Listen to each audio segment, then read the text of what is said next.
saw the Carlin team. Here are their top two men.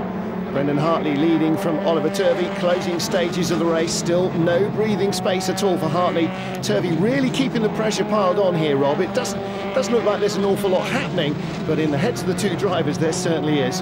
Oh, just looking at the body language from Turvey's car there as he slides through and out of the clipping points, he really couldn't be pushing any harder.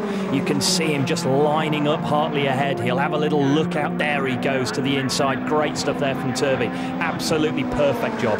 So puts the pressure on and is paid off as well. Brendon Hartley's made a mistake and drifted out wide. We saw that at the beginning of the race. It can be done and you can keep the car on the track, but you get all sorts of muck on the tyres, and that means it's like having mud on the soles of your shoes. You lose grip, and Turvey takes the lead. Well, what's that? A dozen, 15 laps of intense pressure, and somehow he managed to just press that little mistake out of Brendon Hartley.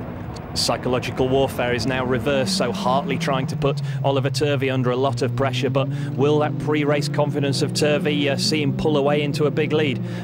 So let's take a look at what happened at Copse. We saw Ollie Turvey pull out to show Hartley his nose, and Hartley just turned in a little bit late, a little bit aggressively, ran wide out onto the AstroTurf, and look at all the muck and pickup on the outside of the circuit. National class lead now between the top two in the national class. Philip Major skates in a little bit sideways. Stefan Wilson, red and white car, leads Jay Bridger, the dark grey car, in second place in the national class. And it doesn't matter who's between them, they still get the same amount of points. But Bridger now, after a slow start to the season, really poised on the edge of greatness in the national class as Oliver Turvey heads all around for the final time to Abbey. Brendon Hartley not within shooting distance, so Turvey has not only managed to wheedle out the mistake that was lurking in Hartley's armoury, he's pulled out a gap as well, and Brendon Hartley has no response. And that means that as they finish now, not only will Sergio Perez take the points lead by 1 from Jaime Alguersuari, Oliver Turvey will move to just 2 points behind them. So this is an incredibly important race for Oliver Turvey.